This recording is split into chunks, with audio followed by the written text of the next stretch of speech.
Everybody, welcome to the May version of the of our Astronomy Society meetings. It's a pleasure to introduce Professor Shaun Cole. I've known Shaun for a very long time. I was doing my first year as a postdoc, and he was completing his last year, I think, as a PhD student. So a very long time ago. He's now the director of the Institute for Cosmological Computation at University of Durham, and also won the Shaw Award, which is the sort of the equivalent of Nobel Prizes. For those of you, some of you may know that you can't win a Nobel Prize for mathematics or astronomy because Nobel's wife ran off with a mathematician who might also have been an astronomer. So he disallowed those prizes, and there's a gentleman in Hong Kong, Mr. Shaw, who's instituted the Shaw Prize for mathematics and astronomy, and also life sciences, which were also excluded, but neither of us know why. So delighted to introduce Shaun, who will talk to you shortly. And before, after supper, after coffee, we're going to have a number of speakers. We're going to have Tim, who's going to tell us about, he's got a project for Milky Way observing. I'm going to be talking to you about the upcoming AGM and anybody who's interested in becoming a committee member. Then we're going to have Max, who's going to be running a sort of photographic exhibition and wants to sort of see if there's anybody interested in that. He's going to talk to us a little bit about that. And then finally, Rachel's going to give us an example of how to do a Zooniverse project. And then after that, anybody who's got any other issues can raise them. Is there anybody who's new here this evening? Fantastic, nice to meet you. There's quite a few members of the committee here. Can you, committee members, can you stand up? They've got lots of, it's the only time they get any exercise, so it's a good thing. So just introduce yourself to the committee and say hello, and we'll introduce you to other people. Okay. Nice to meet you too. Okay.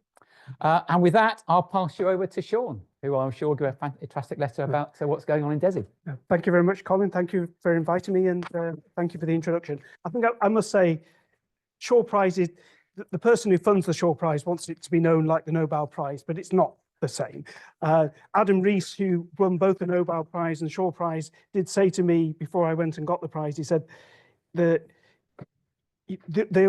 way they treat you for the Shaw Prize is even more grand than the Nobel Prize. And it was true. In Hong Kong, they treated us as royalty for a few days. It was great. So I'm going to talk to you about the Dark Energy Survey Instrument and what it's being used for, which is making a map of the universe and what we can infer from that.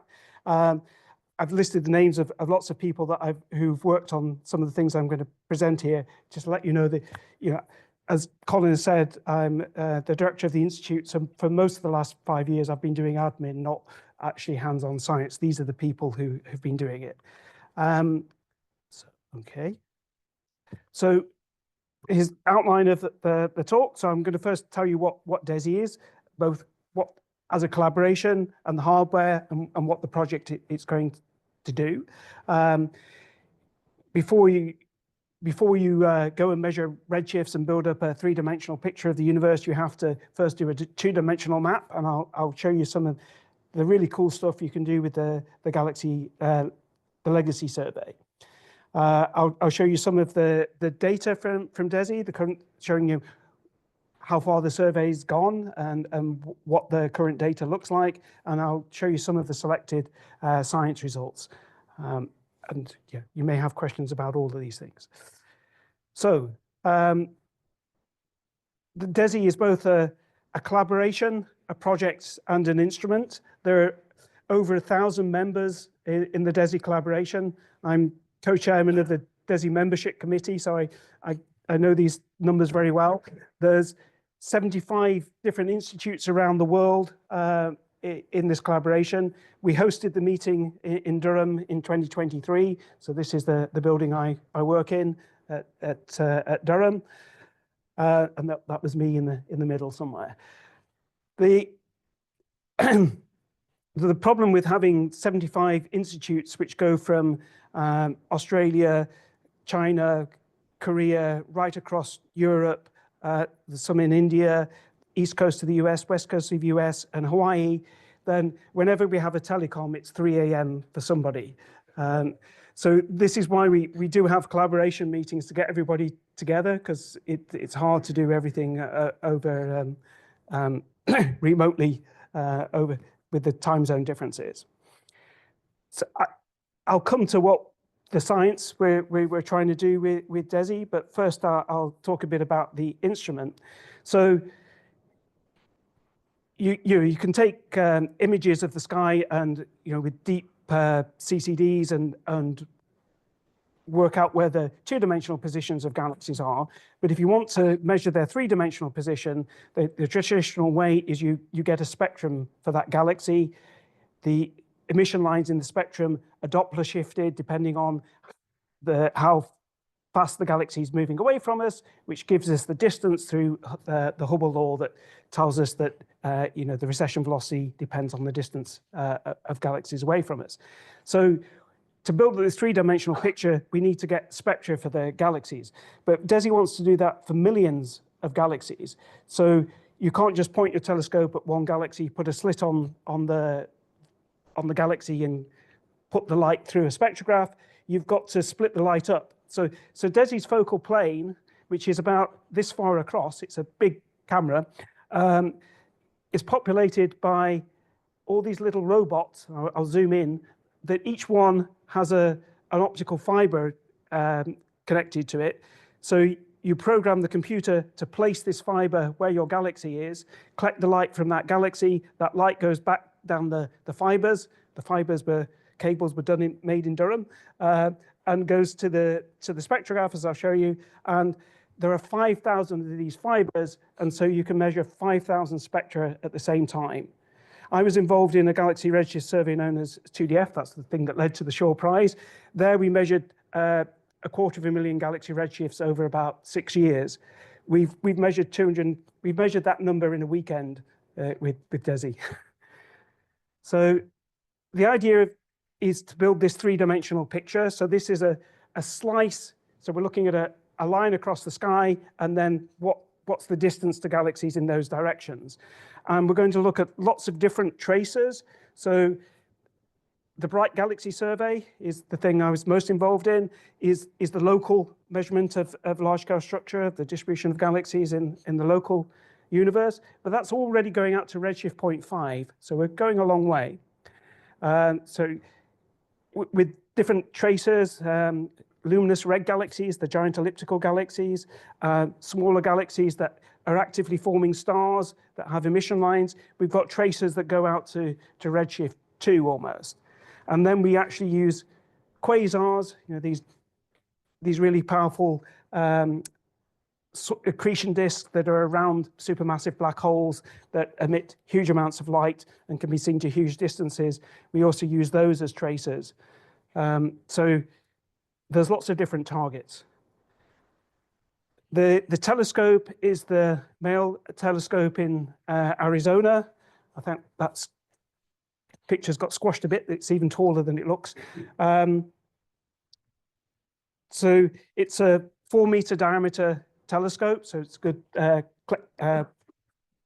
collects a lot of light. And then the DESI instrument sits up here at prime focus. That's where the fiber positioner is, but the cables bring the light down to the spectrographs, which are in a separate room on the floor below. So this was DESI in action. There was a very complicated set of lenses that's ahead of the focal plane that give the telescope a much larger field of view, 7 square degrees, than it would have otherwise. And these lenses were assembled at University College in London, not so far from here. So the robots that I'll show you in more detail were made in Michigan. So it's a very international project. So the focal plane has these 10 wedges, 10 petals, as we call them. And in each one of those petals, it's like a honeycomb. So there's a substrate which has these holes drilled in it that is in a honeycomb pattern. And through each one of those holes is plugged one of these robots, which has has the fiber coming through. So this is the fiber will point out at, so this is an end-on view of this, and the fiber points out the end here.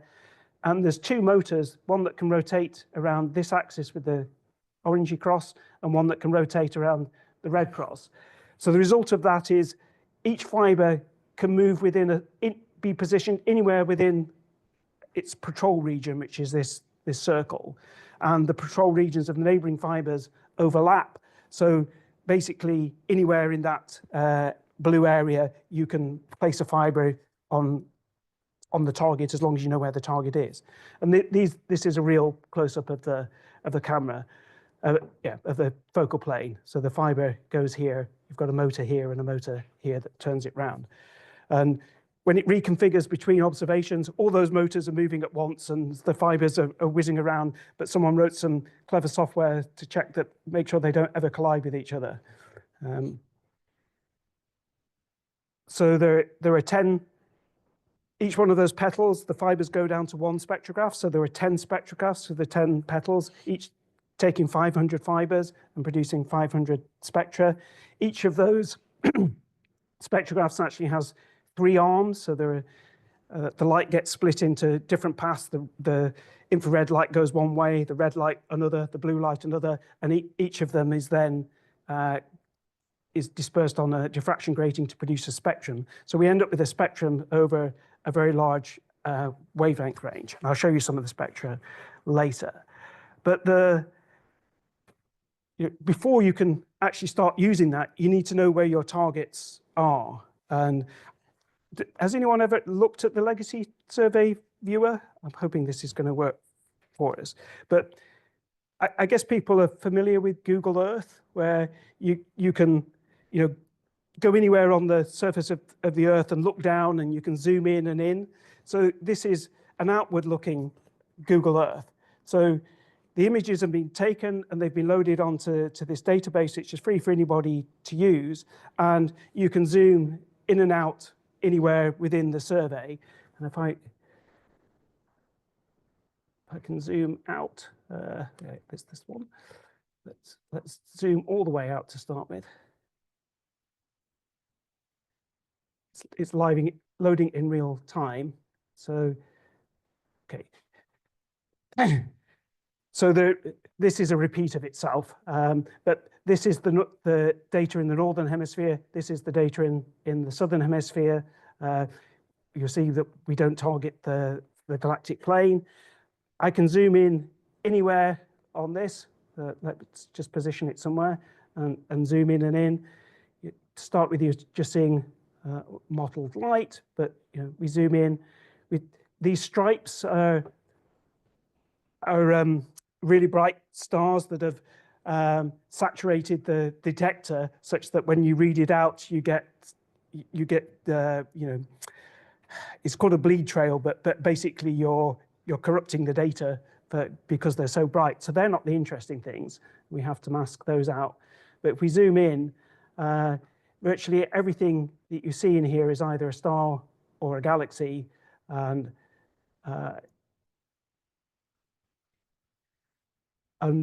what we can do, DESI targets.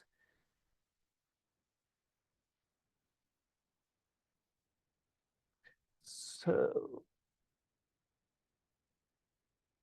have I chosen the right one? Oh, okay. So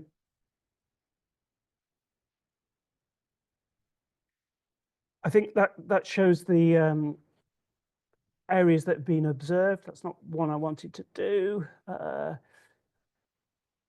knew there was a reason I was meant to rehearse this, but there's the bright time targets. So you give it a second to load up. So each one of those circles is around one of the targets that we've identified that we want to observe. If we can zoom in, you can see a bit more information. So this is a Milky Way star. So there's actually, I mentioned all the galaxies, but stars are being observed as well. The red ones is a luminous red galaxy. And yes, right, DGS bright time targets. I thought I was just going to have the bright time galaxies in there, but the different colors are the different ones. So you can find out what individual targets are there. And there's all sorts of cool things that you can do with this. And I'm just going to reload it one more time.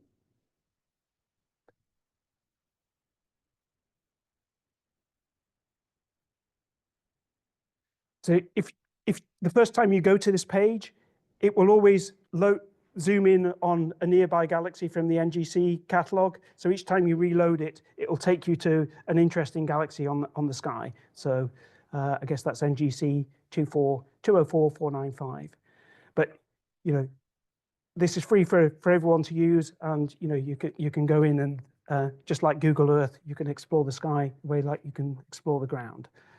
So where's my presentation gone? There we go. So perhaps you saw in that Google Sky. So this is a map of the whole sky. The gray footprint is where we have the photometry, where we're doing the DESI survey. So there's this whole block in the northern galactic cap and this one in the south. The largest surveys that existed before this, which were much shallower and had many fewer galaxies in, are the Sloan survey and the BOSS survey, shown as blue and red. So not only are we going much deeper and many more galaxies, we're covering a bit more of the sky as well. So some of the surveys are highly complete.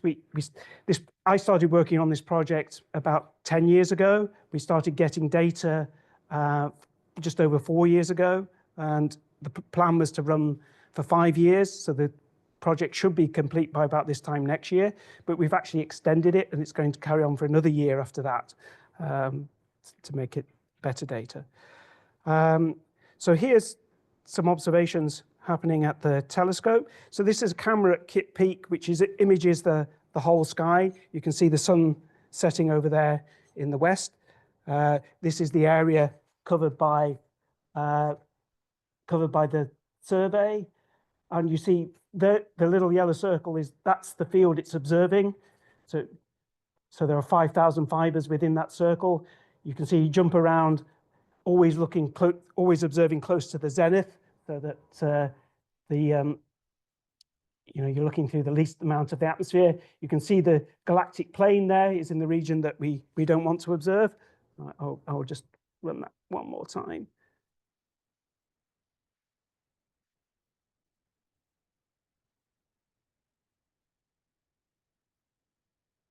So this is from the Spacewatch camera, which again, you can just Google and find it. It has every single night's observations there. So you can see the sun setting, the stars come out, something zapped across there, perhaps an airplane, I'm not sure. The moon was, well, I think this is Tucson or something that's causing the light on the far side over there.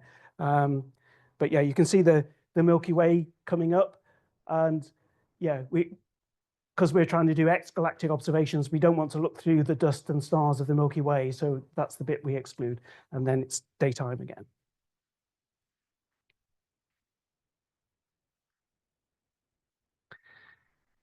So I said each observation, we can get about 5,000 spectra. The observations are typically sort of 20 minutes long, and then you move on to the next field. And in this movie, you can see the survey building up.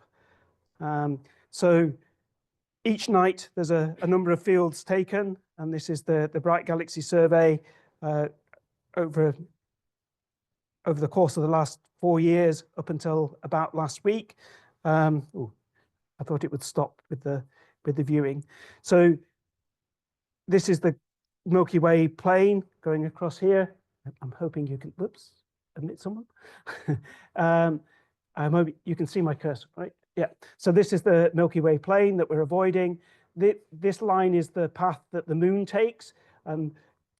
The observations always try and look away from the moon. So I need to run this more slowly, really, but the fields that are being observed are always away from the moon as well. The idea is to have 5 complete passes, so that you might think we only need to cover all the sky once. Oops, I'll move on to the next. So this is static. So you might think we only need to cover the whole sky once, and we've got all the galaxies. But sometimes there's more than 5,000 objects in the field, and so you can't put fibers on all the objects. And in fact, in some places there's more than 15,000 galaxies in each field. So we have to go back to the same areas multiple times to go and get the spectra for the things that we missed.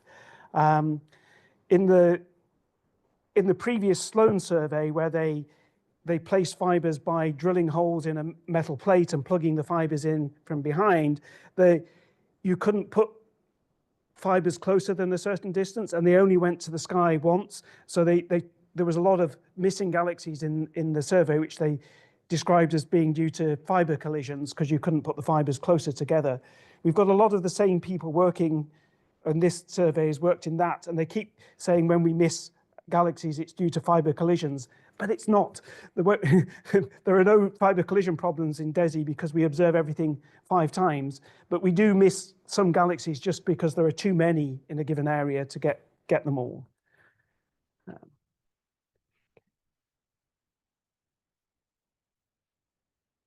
Oops. Well, it's the same sort of movie so there are 2 surveys going on. I haven't described this, but for the nearby galaxies, the ones in the Bright Galaxy survey, it's possible to get their redshifts even when the moon's in the sky. So we observe away from the moon, but we can do those observations when the moon's in the sky. But for doing all the deeper galaxies, the luminous red galaxies, the Michelin galaxies, you don't want the moon in the sky. You want the sky to be really dark so that you get really good signal to noise for your spectra. And so those surveys are only done when the moon's below the horizon. So there's 2 different surveys going on, and this is just the same sort of movie for the other one. You'll see this ends up being not quite as complete as the Bright Galaxy survey. There's still some areas to fill in. So when we were setting up this survey, we had a lot of pushback. People didn't think we could do the Bright Galaxy survey, that the redshifts spectra wouldn't be good enough to get the redshifts in the time we had. And we had a lot of convincing them that it was possible. And in the end, they let us do it. And then they were surprised that we raced ahead of them because we were able to get spectra even in worse conditions than they expected. And the survey is ahead of schedule, which is sort of unheard of in astronomy projects. So that's the final. Sorry. Right. So this is the dark time survey at the moment, and there's still a chunk missing in the northern hemisphere there.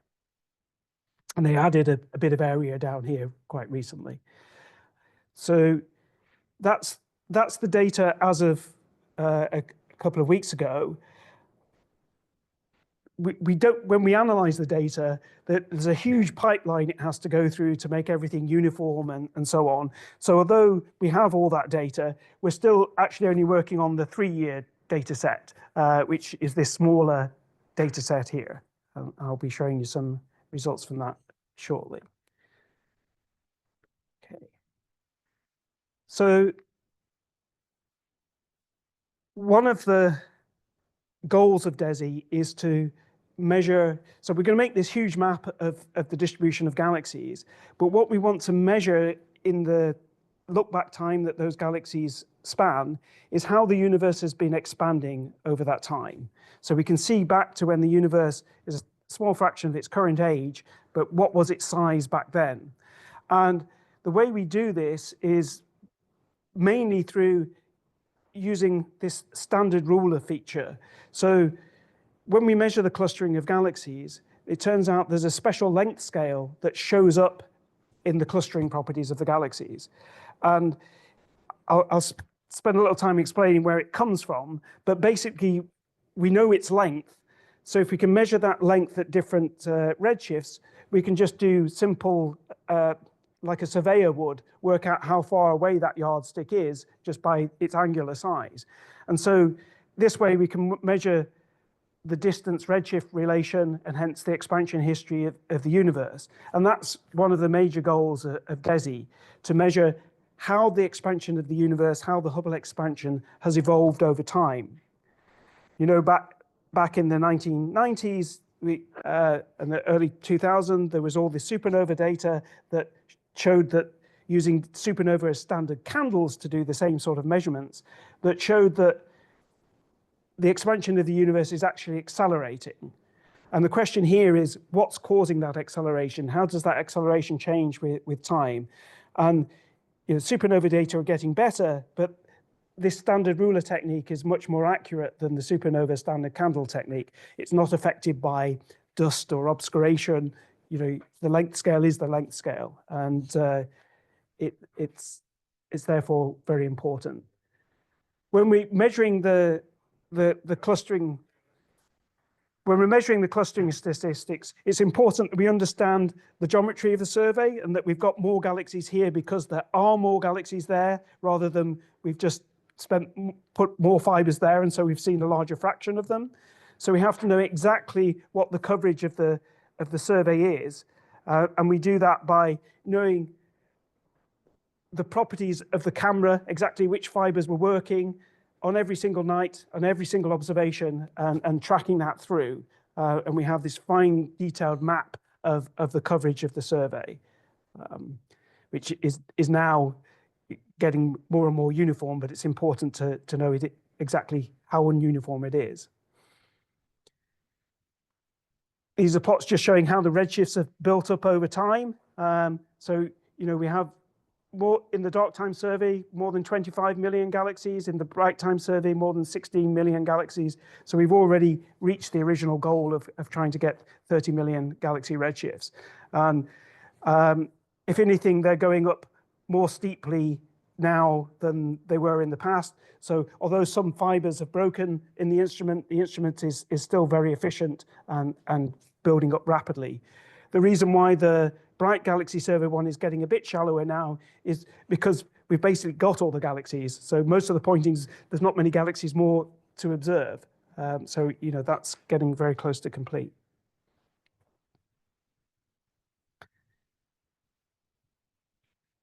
So one of the things I was very closely involved in was doing the target selection for the Bright Galaxy Survey. My student Omar Ruz, he wrote all the software for this. And one of the trickiest things for the Bright Galaxy Survey is distinguishing the bright galaxies from stars, because we're going to 19.5 magnitude, for those who know what that means. But even at 19.5, there are more stars per square degree on the sky, so 2,800, than there are galaxies, 860 per square degree. So we don't want to waste by putting fibers on stars when we really just want to measure the redshifts of galaxies. So it's important that we can distinguish stars from galaxies in the input catalogs.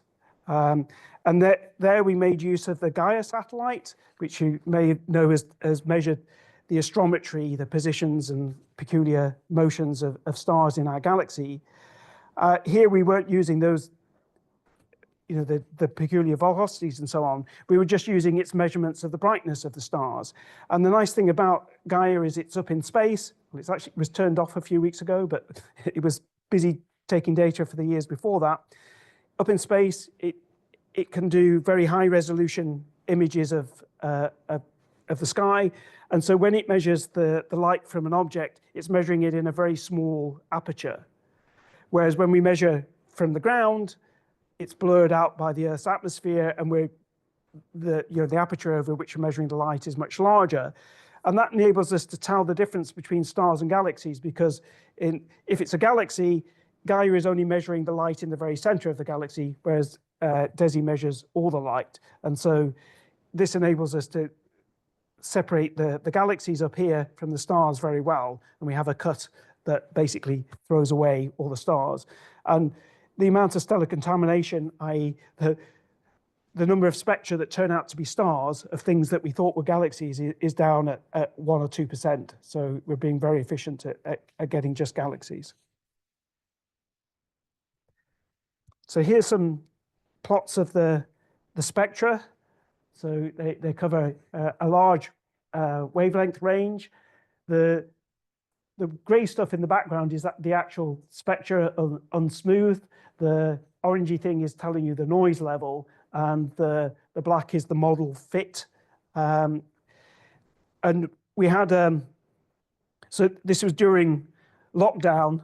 I was one of several hundred people who spend hours looking at the spectra and using a by hand tool to see whether you could smooth the spectra and spot the spectral lines and work out the redshifts for the galaxies. So, and it was rather like a citizen science project, but with members of DESI. So we were all classifying these spectra, and for us to believe the redshift, basically, the majority of people had to get the same redshift and agree that it was a good quality redshift.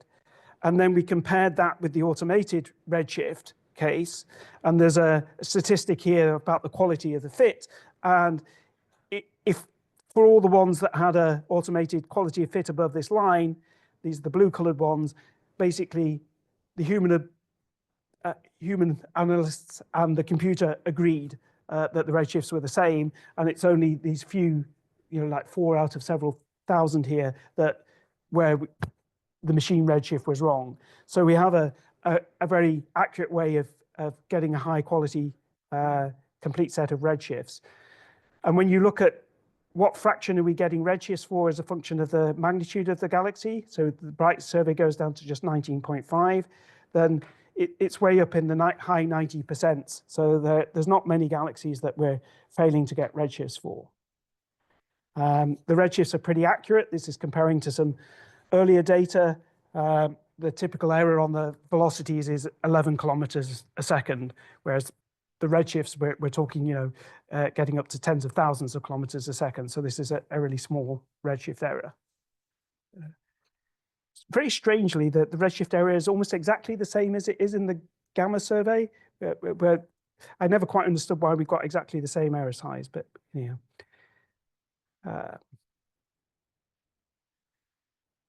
so this is actually just the year one data, but the student I had there made some nice plots. So this is a map of the sky, the globe of the sky.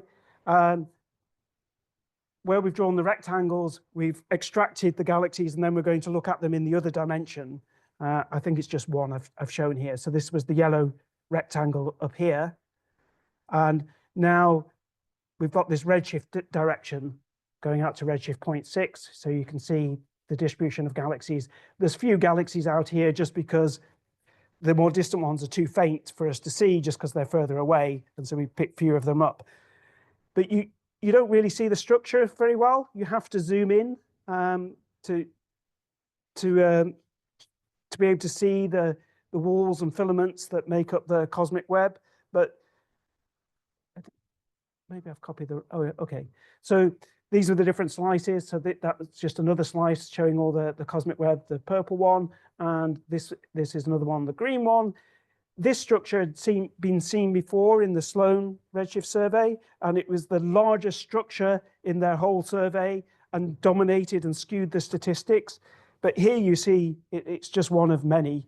There's nothing particularly special about the Sloan Great Wall, and we're now probing the scale of the universe that makes this just, these are small scale inhomogeneities, but the universe is uniform over the scales that we're measuring now.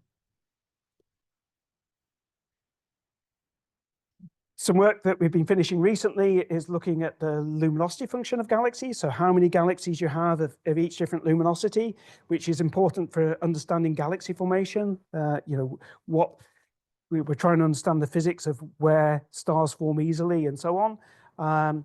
So this is the luminosity function in the R band, and this on its side is the luminosity function in the G band. So different wavelength ranges. We've done that. What was the difference between these two?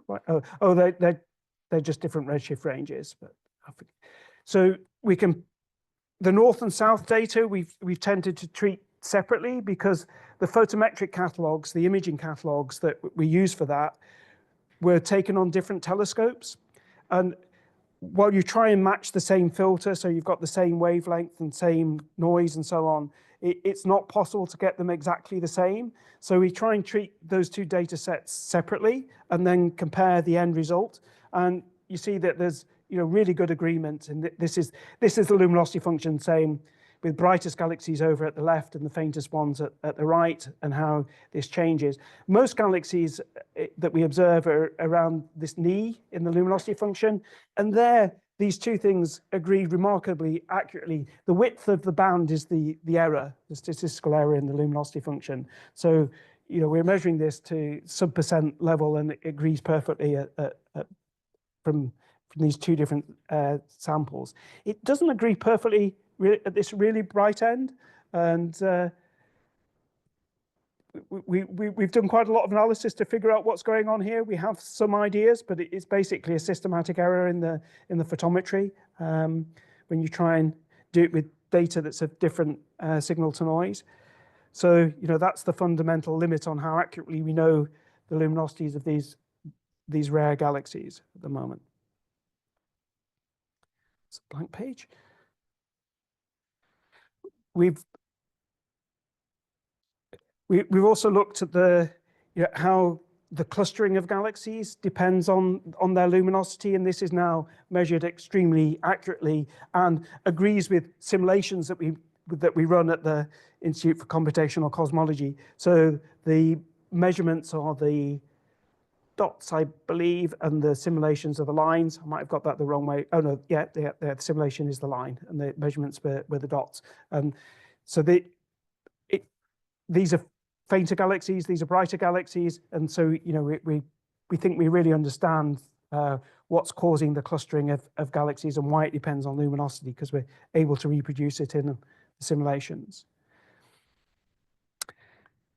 So going back to the more fundamental thing about trying to learn about the dark energy, which is why the DESI survey was funded. So we're trying to measure this expansion of the universe, which can be thought about as, the analogy is that think about the surface of a ball or surface of a balloon that's being inflated, and any points on that balloon, as shown by this grid, as the ball inflates, they get further apart. And that's how we think of the expansion of the universe. Any galaxies, as the universe expands, they all get farther apart. And there's no center to this expansion. It doesn't matter which point you sit on here, all the ones around you will be expanding away, and the ones more distant will be expanding faster. It doesn't matter where you do that measurement from. So the universe is expanding. In the past, it was smaller. We see the microwave background radiation everywhere in the universe. It's about 3 Kelvin. But if you go back, you wind the clock back, the universe was hotter and denser. Just like when you compress air in a bicycle pump, it gets hotter. So as the universe, the gas in it, as you go back, it gets hotter and hotter, and eventually at early times it was ionized, and that's where the cosmic microwave background comes from. I'm trying to think what I've got next. I think I'm going to skip some of these. So at early times, the universe was a hot plasma, like you might have in a fluorescent tube, where the gas is ionized. There are no atoms; they're all ions, just mainly hydrogen and protons and electrons just freely bouncing around. But in that medium, photons can't travel very far. They scatter off these charged particles, and so the photons are trapped in that fluid. And that makes the pressure of the fluid very high. And if you cause a perturbation in that fluid, it will propagate as a sound wave, but at a very high speed. And it's these fluctuations in the early universe that propagate with this very high sound speed up until the universe cools. Electrons combine with protons. They become neutral atoms that are transparent to the radiation, and the radiation decouples and is no longer providing that pressure, and the sound waves stall and stop. And it's that distance that sound waves have traveled since the Big Bang to recombination that is the baryonic acoustic oscillation scale, the thing that we're going to use as the standard ruler. I'm going to skip some stuff to get to that. So yeah, that's what I was describing.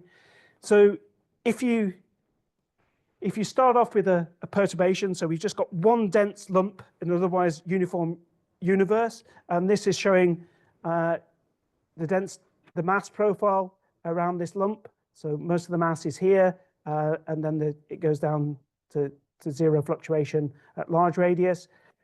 Then this pressure in the plasma is going to make that propagate out as a sound wave. And so if we see this a bit later, so the gas and the photons are coupled together because it's ionized, and they travel out together. Neutrinos, if we care about those, they travel at the speed of light, or close to it, so they disperse more rapidly. The dark matter, it doesn't couple in either way through gravity, so it doesn't feel this pressure, and it just sits there at the center. And as time goes on, this gets bigger, the sound waves travel out further, but then the universe starts to recombine. The photons begin to decouple from the gas, and so the profile begins to change. And if I go a bit further, they've gone. The photons are now headed off at the speed of light, and you're just left with this overdensity in the baryons in the gas, which is in a ring, because this is a function of radius, so it's in a sphere around the overdensity in the original overdensity in all the matter, which is still represented in the dark matter. So it's slightly overdense with dark matter here, it's slightly overdense with baryons here, but if we go, these fluctuations are still tiny. It's not that this is still the mean density. These perturbations are only 1 part in a few thousand relative to the mean density. So the ratio of dark matter to gas is practically the same in both these places. But as we go further, they're still interacting via gravity. So dark matter gets pulled into the perturbation where the baryons are, and baryons get pulled into the perturbation where the dark matter is. And at later times, they become pretty much the same. And then this is the scale that we measure in the galaxy distribution. And this radius is 150 megaparsecs. So this sound wave has propagated 500 million light years. So it's a big scale. It's a big ruler. But that's exactly what we need to be able to see it in these surveys at large redshift. And it remains at that size, co-moving size. It still expands with the universe, but it remains at that co-moving size for the rest of the evolution of the universe. So there's movies of that. So these are the measurements of that BO scale for all the different tracers. And you can see, so it's the top colored panel of each one. You can see in lots of different galaxies, the bright galaxies, the luminous red galaxies, the emission line galaxies, we've measured this position of this peak very accurately. And that's what enables us to do cosmology.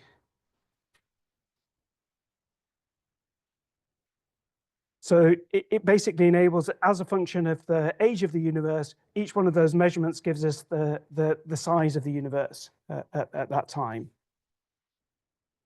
And what's been done with DESI is to use that to constrain the parameters of the dark energy that's driving the expansion of the universe. So I'm not going to go through in the details of this, but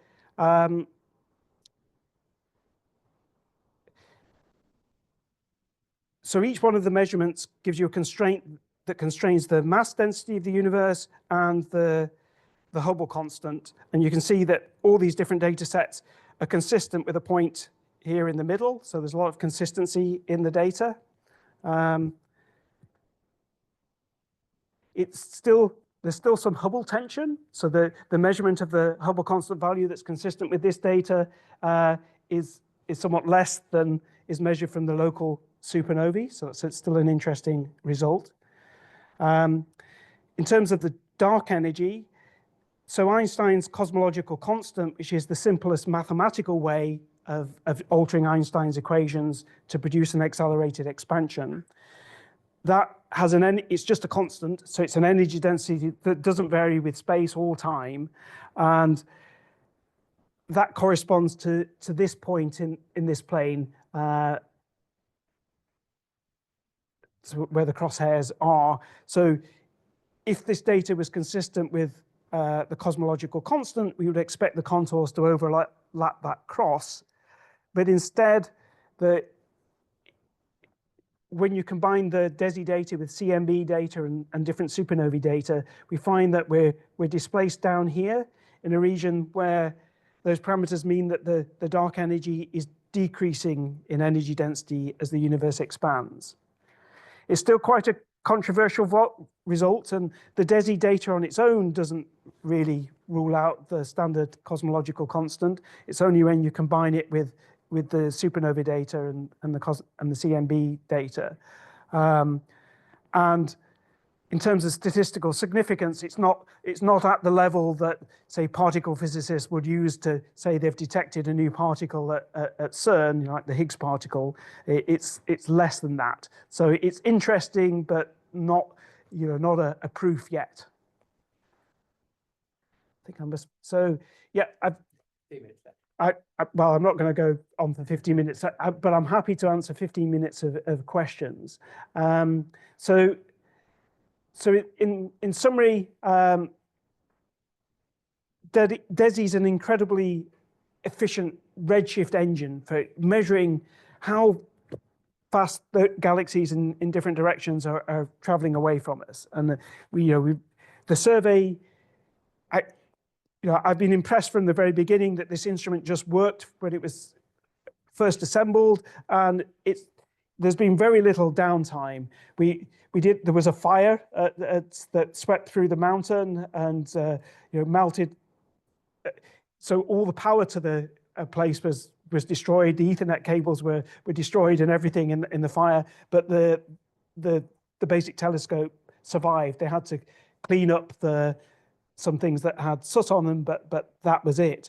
It took quite a while to get back to getting the data at the full rate, because people were having to drive up and down with hard drives because there was no internet connection to the mountain, and it was just running off a diesel generator. But that did take a couple of months of data. But in terms of just mechanical things breaking, it's been remarkably good. It's the Bright Galaxy Survey, in particular, this is the local bit that I've been most involved in, is a powerful resource for cosmology, measuring these baryonic acoustic oscillations. But it's also very important for galaxy formation. When we select the galaxies, it's only by a flux limit. So we have galaxies of all luminosities, we have them at all colors, all morphologies. And so what I'm hoping to do over the next couple of years is see how the properties of the galaxies are correlated with the environment they live in. We can see all these giant filaments and walls and voids. Do the properties of the galaxies depend on where they are? And the other, the thing that we do in Durham is that we run on our supercomputer there simulations of galaxy formation, and where we have to model the physics of galaxy formation, by which I mean the most uncertain things are how the energy from supernovae, when you form the first stars, they very rapidly, the most massive ones very rapidly explode as supernovae and pump lots of energy back into the galaxy. But we're trying to understand how that energy couples to the gas and inhibits further star formation. And there are different uncertainties in that in particular, supernova explosions are one way of inhibiting star formation. Another is by the energy input from the black holes at the centers of galaxies driving powerful jets and winds. And we expect those to have different effects in different environments. So if we can measure these environmental effects in the galaxy properties and in the simulations where we change these parameters in the simulations, I think we're going to be able to learn a lot about what processes are really important for modulating the properties of galaxies. So finally, I ended that this cosmological analysis of the expansion history of the universe is indicating the surprising result that dark energy that's driving the accelerating expansion is evolving. It's not static. It's not a, it's not a result I want to stake my life on yet, but it's certainly one that it's worth spending more time studying and understanding what's going on. So I might have finished a bit early, but I'm happy to answer lots of questions. Thank you.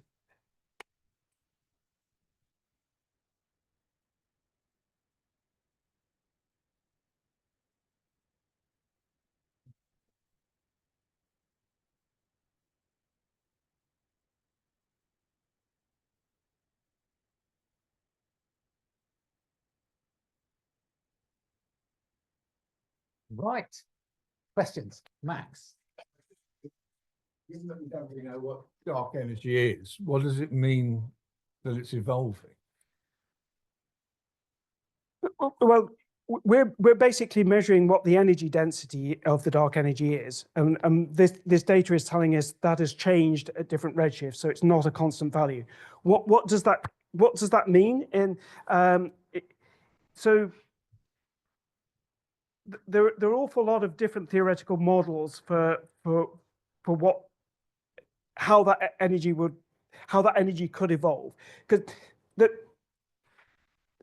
problem with the cosmological constant is that the energy density level is so many orders of magnitude smaller than you would expect from the standard model of particle physics. It's smaller by a factor of 10 to the 100 and something, 100 knots. So it's way off. So particle physicists think, it can't be just an arbitrary constant that is fine-tuned in such a way it's so different to the natural value. Instead, it must be due to some dynamic field that's interacting with the other particles to somehow be at a similar energy density. But so this is a whole new field, a whole new set of forces and so on. So, important new physics, but we don't know what it is. And if we can see how it's evolving, then that should be telling us something about those couplings to other matter.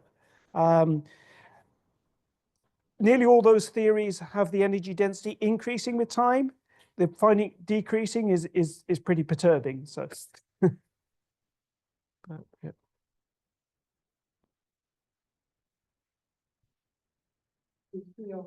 Is the energy density constant in a period of time? So as the universe expands, is the energy intake a cubic parsec the same, or is it actually? If it was the cosmological constant in every cubic parsec, it would have the same amount of energy. Always the same.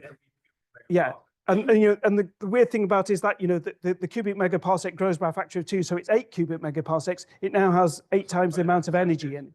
Yeah, so it has the energy density same, but the volume is bigger, so there's more energy density. Conservation of energy coming in our A-level position. Well, it is conserved because so you have to, when you count all the energies involved. So there's also energy in the gravitational field that's changing when the universe is expanding. So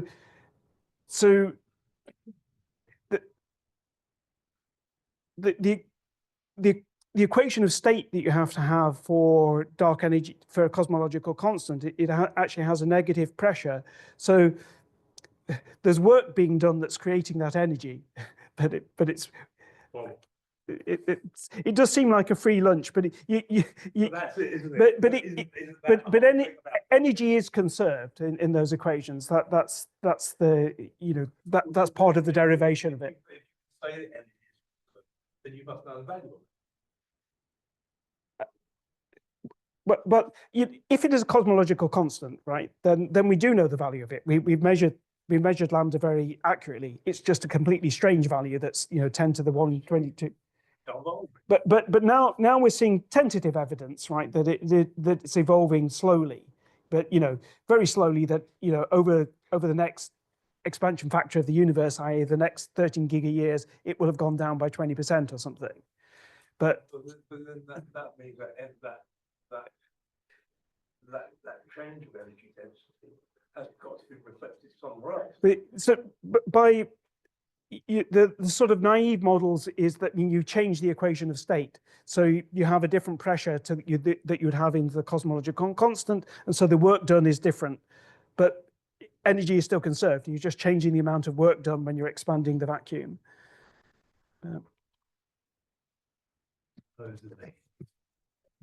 It's weird stuff, but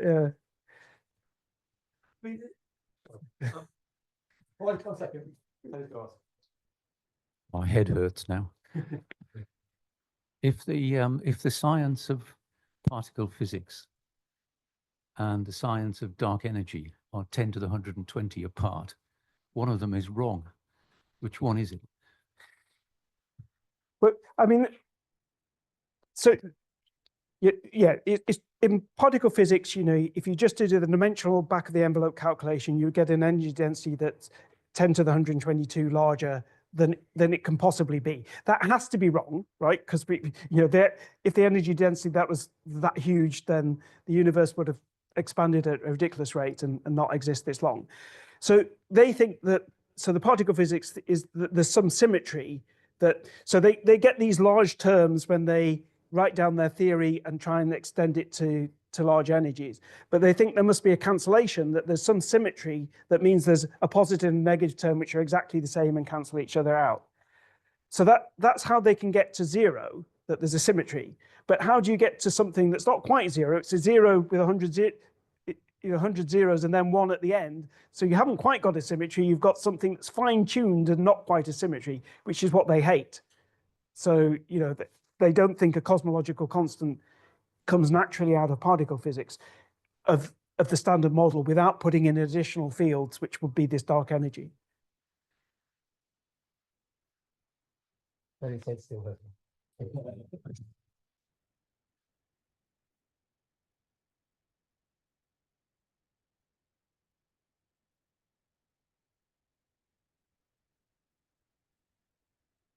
So you said that the dark energy was evolving, and then you said it's going in the wrong direction. So does this help or make the Hubble tension worse? This really doesn't have anything to do with the Hubble tension. The Hubble constant's been factored out before you look at this Right. evolution. But you know, the people who are trying to build models for this, if you have a single field, so a single new, you know, you've got electromagnetism, you've got the weak force, whatever, you've got the strong force, but you've got this new field. If you have a single field, they say you can't build one that's stable, that evolves in this way. But you could have something that effectively evolve like that if you have multiple fields. But then that's, you know, you're bringing yet more physics. So people want to do the simplest thing and have a single field, but then, you know, we don't understand the origins of the standard model. There's all these ideas of string theory, which involve many more dimensions, like 11 dimensions, that most are collapsed down and we don't see them, but there could be fields associated with each one of those.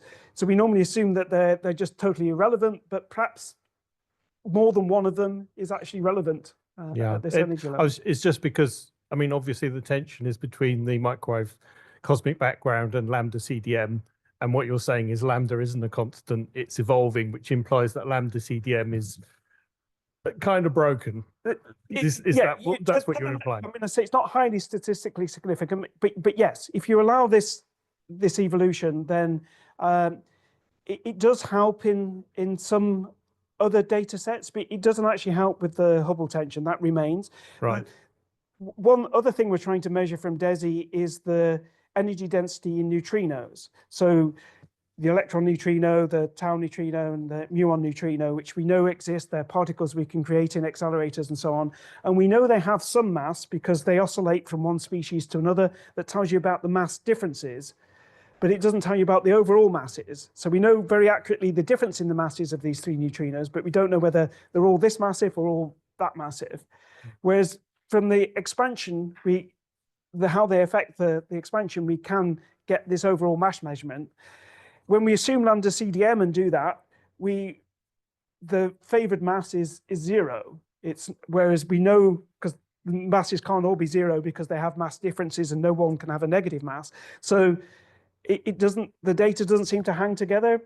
But if you take this evolving dark energy model and put it in, then it peaks at about the right place for the masses all being of order the mass differences. Some people think that's interesting evidence, or maybe a bit of a coincidence, but yeah.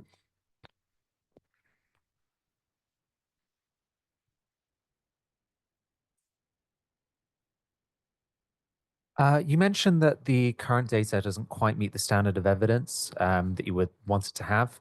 Is the expectation that by the end of the survey next year, you will kind of have that data and sort of final proof?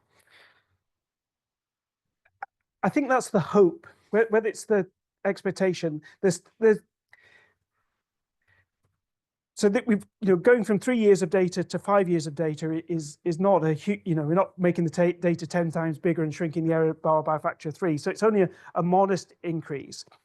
But we're, in this observations, we're literally just using the position of the peak in all these clustering curves. All we're doing is using the position of that peak. But there's a lot more information in those curves. And the cosmological model predicts the whole of that shape of those curves. So we call this full shape analysis now. And with the full shape analysis, we should be able to get much smaller error bars, statistical error bars from the same amount of data. The problem in there is making sure that the systematic errors that propagate from all sorts of things, from the effect of dust on our data to peculiar velocity measurements and lots of other things, we've got to be convinced that we've got those systematic errors down at the same level. We haven't done that yet, so it remains to be seen whether that can be improved such that the 5-year data really will shrink the error bars a lot. Yeah. Yeah. So I've got a couple, Shaun. You mentioned that the Bright Galaxy survey you've got 20-minute observation cycles. What about the dark? So they. I forgot that the measurements are actually the length of the exposure is actually dynamic, so that they're trying to get the same signal to noise, and it varies depending on the sky brightness and so on. The dark survey is done in dark time when the sky brightness is much lower, so the same length exposures can get, but I nevertheless, I think they are somewhat longer exposures. Yeah. Could you complete the Dark Galaxy survey? Are there plans to extend it further beyond the 5 years? So the dark. Yeah, it's not dark galaxies. It's the dark time survey, because it's where the moon is, whether it's dark or bright. But the dark time survey will be almost complete at the end of the. So we've extended from 5 years to 6 years. It will be just as complete at the end of 6 years as intended. I mean, for measuring these correlation functions, the data doesn't have to be complete either. You just have to know statistically what your completeness is in any area, and we know that remarkably well. So it's really covering the extra area that will improve the data for the dark time. If you've got a complete survey, there's a lot more that you can do than measuring these correlation functions. You can find galaxy clusters, you can map out structures, you can name objects. No, you can study the cosmic web in much more detail. So that's why the BGS is a complete survey is very useful. But for just doing this cosmology, you just need to know the statistics of your survey. It doesn't have to be fully complete. Any more questions, anybody? When it is complete, is there an afterlife for the instrument? Can it be upgraded, repurposed, or a unique instrument on eBay? So no, we're not going to put it on eBay. So there's already something called the extended DESI survey, where we're going to do some additional areas, and we're going to look at some different targets, and that's in sort of the couple of years after this survey is complete. So we're just changing the targets, and there'll be more Milky Way stuff. But there is a plan for the next instrument, DESI 2. We're not very inventive. And that's going to have an upgrade of various components. It's still not entirely determined, but the CCDs are going to be much lower noise ones, the skipper CCDs. And the idea is to then target even more high redshift galaxies. So they're going to do Lyman alpha emitters and Lyman break galaxies at higher redshift to increase the volume over which we make these measurements. So 2 years ago, when we had the meeting in Durham, the director of DESI said, we're going to keep the collaboration together. There's going to be no membership fee. Everybody who's in DESI will be in DESI too. Hooray. Then Trump came along. They're short of money. 2 weeks ago, he said we need $100,000 buy-in for everybody who wants to be in DESI too. So I don't think I'm going to be in DESI too. But Any more questions? That was fascinating, and thank you. As you can tell from the questions already, was fascinated by your talk. So thank you very much. Thank you.